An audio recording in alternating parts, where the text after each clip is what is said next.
स्वर सुधा मंच पर प्रस्तुत है मुंशी प्रेमचंद की कहानियाँ। आज की कहानी है बड़े घर की बेटी। बेनी माधव सिंह गौरीपुर गांव के जमींदार और नंबरदार थे। उनके पितामह किसी समय बड़े धन धान्य संपन्न थे। गांव का पक्का तालाब और मंदिर, जिनकी अब मरम्मत भी मुश्किल थी, उन्हीं की कीर्ति स्तंभ थे। कहते हैं इस दरवाजे पर हाथी झूमता था।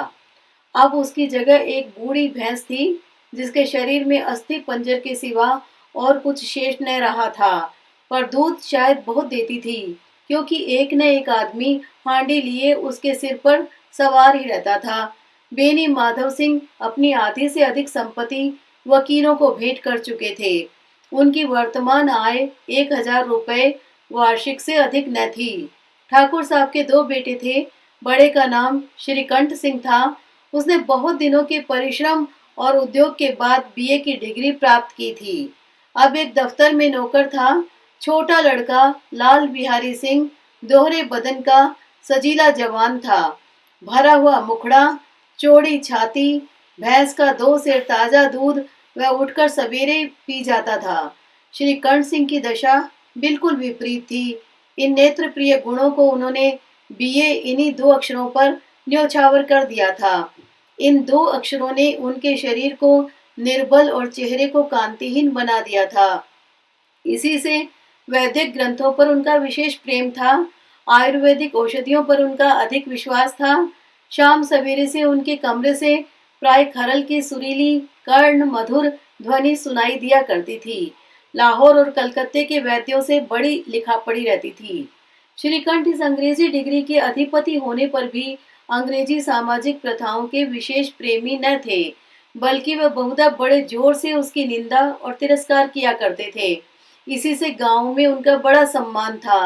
दशहरे के दिनों में वह बड़े उत्साह से रामलीला में सम्मिलित होते और स्वयं किसी न किसी पात्र का पार्ट लेते थे।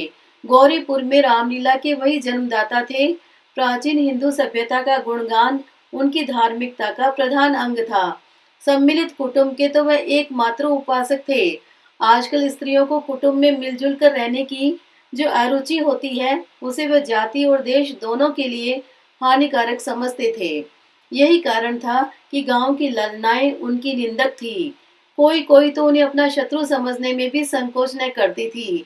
स्वयं उनकी पत्नी को ही इस विषय में उनसे विरोध था। यह इसलिए नहीं कि उसे अपने सास ससुर, देवर या जेठ आदि से घृणा थी, बल्कि उसका विचार था कि यदि बहुत कुछ सहने और तरह देने पर भी परिवार के साथ निर्वाह न हो सके, तो आए दिन की कलह से जीवन को नष्ट करने की अपेक्षा यही उत्तम है कि अपनी खिचड़ी अलग पकाई जाए। आनंदी एक बड़े उच्च कुल की लड़की थी। उसके बाप एक छोटी सी रियासत के तालुकेदार थे। विशाल भवन, एक हाथी, 3 कुत्ते, बाज, बहरी, शिकरे, झाड़, फानुस, ऑनरेरी मजिस्ट्रेटी और ऋण, जो एक प्रतिष्ठित तालुकेदार के भोग्य पदार्थ हैं, सभी यहाँ विद्यमान थे। नाम था भूप सिंह। बड़े उदारचित्त और प्रतिभाशाली पुरुष थे, पर दुर्भाग्य से लड़का एक भी न था। 7 लड़कियां हुई और देव योग से सबकी सब जीवित रही। पहली उमंग में तो उन्होंने 3 ब्याह दिल खोलकर किए, पर 15-20 हजार रुपयों का कर्ज सिर पर हो गया, तो आंखें खुली, हाथ समेट लिया। आनंदी चौथी लड़की थी। वह अपनी सब बहनों से अधिक रूपवती और गुणवती थी। इसे ठाकुर भूप सिंह उसे बहुत प्यार करते थे। सुंदर संतान को कदाचित उसके माता पिता भी अधिक चाहते हैं। ठाकुर साहब बड़े धर्म संकट में थे कि इसका विवाह कहाँ करें।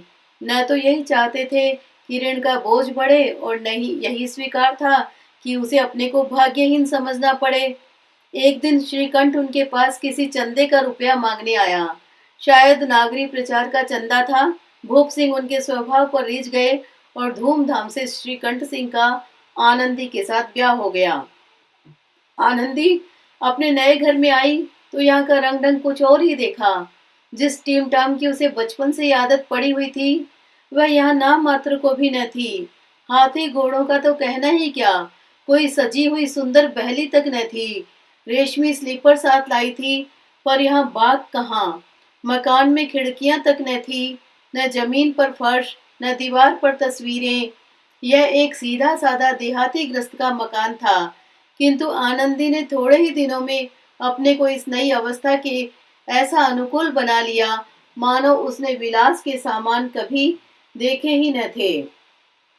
एक दिन दोपहर के समय लाल बिहारी सिंह दो चिड़िया लिए हुए आया और भावच से बोला, जल्दी से पका दो, मुझे भूख लगी है। आनंदी भोजन बनाकर उसकी राह देख रही थी। अब वह नया व्यंजन बनाने बैठी। हांडी में देखा तो घी पाव भर से अधिक न था। बड़े घर की बेटी किफायत क्या जाने, उसने सब घी मांस में डाल दिया। लाल बिहारी खाने बैठा तो दाल में घी न था। बोला, दाल में घी क्यों नहीं छोड़ा? आनंदी ने कहा, घी सब मांस में पड़ गया। लाल बिहारी जोर से बोला, अभी परसों घी आया है, इतना जल्द उठ गया? आनंदी ने उत्तर दिया, आज तो कुल पाव भर रहा होगा, वह सब मैंने मांस में डाल दिया। जिस तरह सूखी लकड़ी जल्दी से जल उठती है, उसी तरह शुदा से बावला मनुष्य जरा जरा सी बात पर तिनक जाता है। लाल बिहारी को भावज की यह डिठाई बहुत बुरी मालूम हुई। तिनक कर बोला, मैके में तो चाहे घी की नदी बहती हो, स्त्री गालियां सह लेती है, मार भी सह लेती है, पर मैके की निंदा उससे नहीं सही जाती। आनंदी मुंह फेर कर बोली, हाथी मरा भी तो 9 लाख का, वहां इतना घी नित्य नाई कहार खा जाते हैं। लाल बिहारी जल गया, थाली उठाकर पलट दी और बोला, जी चाहता है जीप पकड़कर खींच लूं। अब अपड़ उजड़ ठाकुर से न रहा गया। उसकी स्त्री एक साधारण जमींदार की बेटी थी। जब जी चाहता उस पर हाथ साफ कर लिया करता था। खड़ाऊ उठाकर आनंदी की ओर जोर से फेंकी और बोला, जिसके गुमान पर भूली हुई हो उसे भी देखूंगा और तुम्हें भी। आनंदी ने हाथ से खड़ाऊ रोकी, सिर बच गया, पर उंगली में बड़ी चोट आई। क्रोध के मारे हवा से हिलते पत्ते की भांति कांपती हुई अपने कमरे में आकर खड़ी हो गई। स्त्री का बल और साहस, मान और मर्यादा पति तक है। उसे अपने पति के ही बल और पुरुषत्व का घमंड होता है। आनंदी खून का घूंट पीकर रह गई। श्री कंठ सिंह शनिवार को घर आया करते थे। बृहस्पति को यह घटना हुई थी। 2 दिन तक आनंदी कोप भवन में रही, न कुछ खाया न पिया, उनकी बाट देखती रही। अंत में शनिवार को वह नियमानुकूल संध्या समय घर आए और बाहर बैठकर कुछ इधर उधर की बातें, कुछ देश काल संबंधी समाचार तथा कुछ नए मुकदमों आदि की चर्चा करने लगे। यह वार्तालाप 10 बजे रात तक होता रहा। गांव के भद्र पुरुषों को इन बातों में ऐसा आनंद मिलता था कि खाने पीने की भी सुधि न रहती थी। श्री कंठ को पिंड छुड़ाना मुश्किल हो जाता था। ये 2-3 घंटे आनंदी ने बड़े कष्ट से काटे।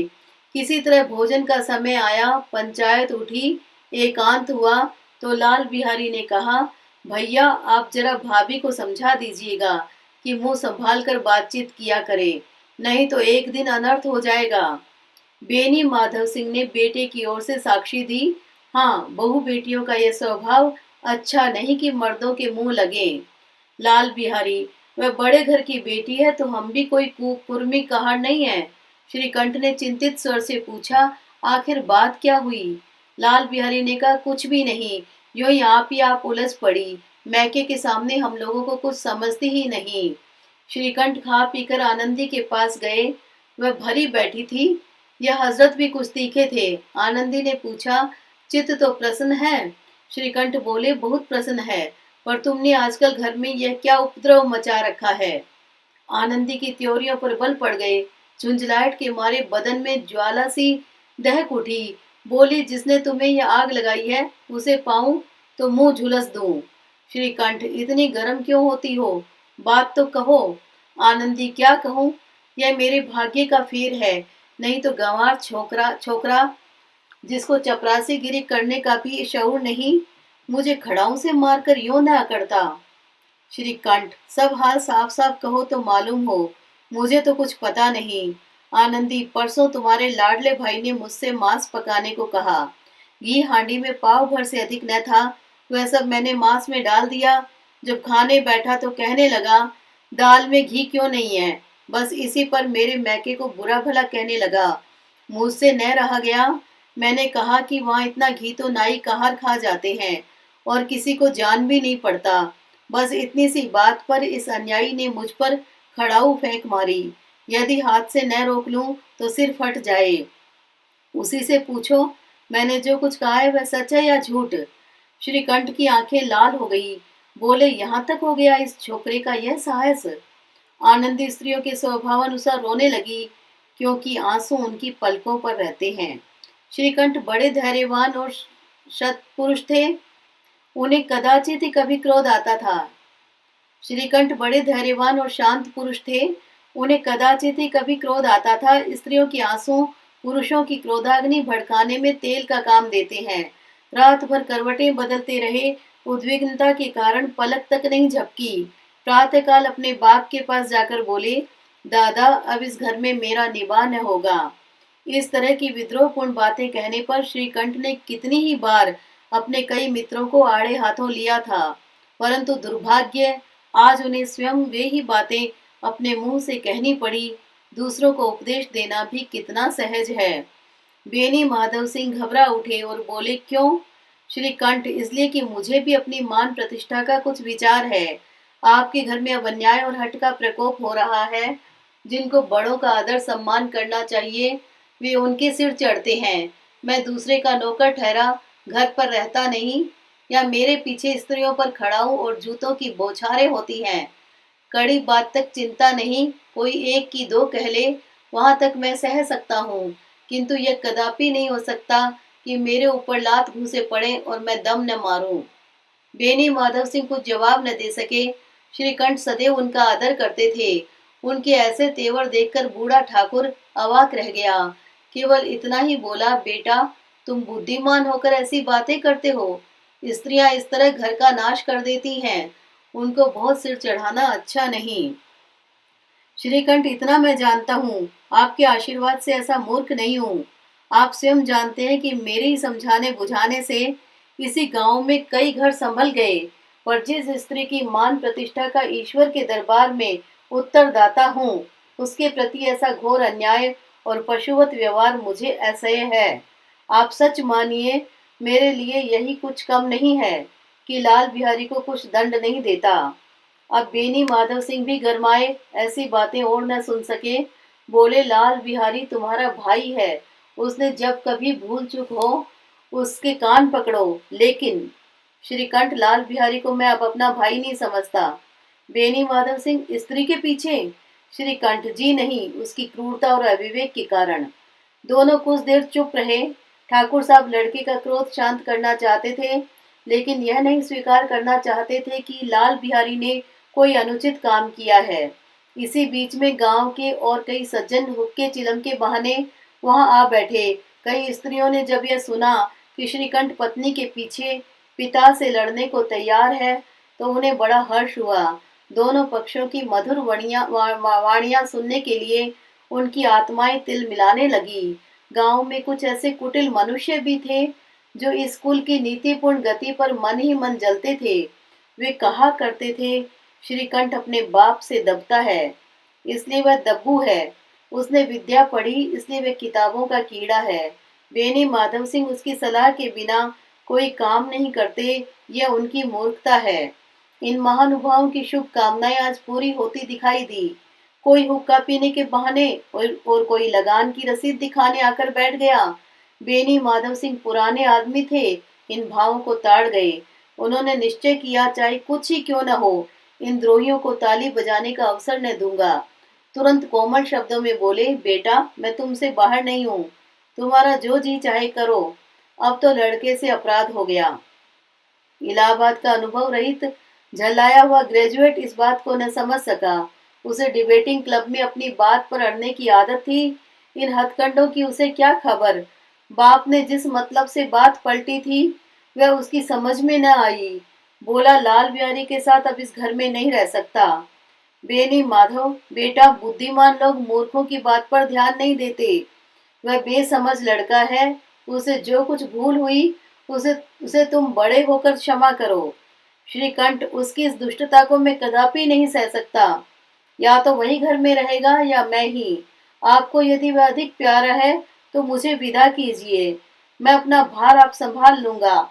यदि मुझे रखना चाहते हैं तो उससे कहिए, जहाँ चाहे चला जाए, बस यह मेरा अंतिम निश्चय है। लाल बिहारी सिंह दरवाजे की चौखट पर चुपचाप खड़ा बड़े भाई की बातें सुन रहा था। वह उनका बहुत आदर करता था। उसे कभी इतना साहस न हुआ था कि श्रीकंठ के सामने चारपाई पर बैठ जाए, हुक्का पी ले या पान खा ले। बाप का भी वह इतना मान न करता था। श्रीकंठ का भी उस पर हार्दिक स्नेह था। अपने होश में उन्होंने कभी उसे घुड़का तक न था। जब वह इलाहाबाद से आते तो उसके लिए कोई न कोई वस्तु अवश्य लाते। मुकद्दर की जोड़ी उन्होंने ही बनवा दी थी। पिछले साल जब उसने अपने से जोड़े जवान को नाग पंचमी के दिन दंगल में पछाड़ दिया तो उन्होंने पुलकित होकर अखाड़े में ही जाकर उसे गले से लगा लिया था। 5 रुपए के पैसे लुटाए थे। ऐसे भाई के मुंह से आज ऐसी हृदय विदारक बात सुनकर लाल बिहारी को बड़ी ग्लानि हुई। वह फूट फूट कर रोने लगा। इसमें संदेह नहीं कि अपने किए पर पछता रहा था। भाई के आने से एक दिन पहले से उसकी छाती धड़कती थी कि देखूं भैया क्या कहते हैं, मैं उनके सम्मुख कैसे जाऊंगा, उनसे कैसे बोलूंगा, मेरी आंखें उनके सामने कैसे उठेंगी। उसने समझा था कि भैया मुझे बुलाकर समझा देंगे। इस आशा के विपरीत आज उसने उन्हें निर्दयता की मूर्ति बने हुए पाया। वह मूर्ख था, परंतु उसका मन कहता था कि भैया मेरे साथ अन्याय कर रहे हैं। यदि श्रीकंठ उसे अकेले में बुलाकर 2-4 बातें कह देते, इतना ही नहीं 2-4 तमाचे भी लगा देते, तो कदाचित उसे इतना दुख न होता। पर भाई का यह कहना कि अब मैं इसकी सूरत नहीं देखना चाहता, लाल बिहारी से रहा न गया। वह रोता हुआ घर आया। कोठरी में जाकर कपड़े पहने, आंखें पोंछी, जिससे कोई यह न समझे कि रोया था। तब आनंदी के द्वार पर आकर बोला, भाभी भैया ने निश्चय किया है कि वह मेरे साथ इस घर में न रहेंगे। अब वह मेरा मुंह नहीं देखना चाहते, इसलिए अब मैं जाता हूँ। उन्हें फिर मुंह न दिखाऊंगा। मुझसे जो कुछ अपराध हुआ उसे क्षमा करना। यह कहते कहते लाल बिहारी का गला भर आया। जिस समय लाल बिहारी सिर झुकाए आनंदी के द्वार पर खड़ा था, उसी समय श्रीकंठ सिंह भी आंखें लाल किए बाहर से आए। भाई को खड़ा देखा तो घृणा से आंखें फेर ली और कतरा कर निकल गए, मानो उसकी परछाई से दूर भागते हों। आनंदी ने लाल बिहारी की शिकायत तो की थी, लेकिन अब मन में पछता रही थी। वह स्वभाव से ही दयावती थी। उसे इसका तनिक भी ध्यान न था कि बात इतनी बढ़ जाएगी। वह मन में अपने पति पर झुंझला रही थी कि यह इतने गर्म क्यों होते हैं। उस पर यह भय भी लगा हुआ था कि कहीं मुझसे इलाहाबाद चलने को कहें तो कैसे क्या करूंगी। इस बीच में जब उसने लाल बिहारी को दरवाजे पर खड़े यह कहते सुना कि अब मैं जाता हूँ, मुझसे जो कुछ अपराध हुआ क्षमा करना, तो उसका रहा सहा क्रोध भी पानी हो गया। वह रोने लगी। मन का मैल धोने के लिए नयन जल से उपयुक्त और कोई वस्तु नहीं है। श्रीकंठ को देखकर आनंदी ने कहा, लाला बाहर खड़े बहुत रो रहे हैं। श्रीकंठ, तो मैं क्या करूं? आनंदी, भीतर बुला लो, मेरी जीभ में आग लगे, मैंने कहाँ से यह झगड़ा उठाया। श्रीकंठ, मैं न बुलाऊंगा। आनंदी, पछताओगे, उन्हें बहुत ग्लानि हो गई है, ऐसा न हो कहीं चल दे। श्रीकंठ न उठे। इतने में लाल बिहारी ने फिर कहा, भाभी भैया से मेरा प्रणाम कह दो। वह मेरा मुंह नहीं देखना चाहते, इसलिए मैं भी अपना मुंह उन्हें न दिखाऊंगा। लाल बिहारी इतना कहकर लौट पड़ा और शीघ्रता से दरवाजे की ओर बढ़ा। अंत में आनंदी कमरे से निकली और उसका हाथ पकड़ लिया। लाल बिहारी ने पीछे फिरकर देखा और आंखों में आंसू भरे बोला, मुझे जाने दो। आनंदी, कहाँ जाते हो? लाल बिहारी, जहाँ कोई मेरा मुंह न देखे। आनंदी, मैं न जाने दूंगी। लाल बिहारी, मैं तुम लोगों के साथ रहने योग्य नहीं हूँ। आनंदी, तुम्हें मेरी सौगंध, अब एक पग भी आगे न बढ़ाना। लाल बिहारी, जब तक मुझे यह न मालूम हो जाए कि भैया का मन मेरी तरफ से साफ हो गया, तब तक मैं इस घर में कदापि न रहूंगा। आनंदी, मैं ईश्वर को साक्षी देकर कहती हूँ कि तुम्हारी ओर से मेरे मन में तनिक भी मैल नहीं है। तब श्रीकंठ का हृदय भी पिघला। उन्होंने बाहर आकर लाल बिहारी को गले लगाया। दोनों भाई खूब फूट फूट कर रोए। लाल बिहारी ने सिसकते हुए कहा, भैया अब कभी मत कहना, कि तुम्हारा मुंह न देखूंगा। इसके सिवा आप जो दंड देंगे मैं सहर्ष स्वीकार करूंगा। श्री कंठ ने कांपते हुए स्वर से कहा, लल्लू, इन बातों को बिल्कुल भूल जाओ। ईश्वर चाहेगा तो फिर ऐसा अवसर न आवेगा। बेनी माधव सिंह बाहर से आ रहे थे। दोनों भाइयों को गले मिलते देखकर आनंद से पुलकित हो गए। बोल उठे, बड़े घर की बेटियां ऐसी ही होती हैं, बिगड़ता हुआ काम बना लेती हैं। गांव में जिसने यह वृतांत सुना, उसी ने इन शब्दों में आनंदी की उदारता को सराहा। बड़े घर की बेटियां ऐसी ही होती हैं।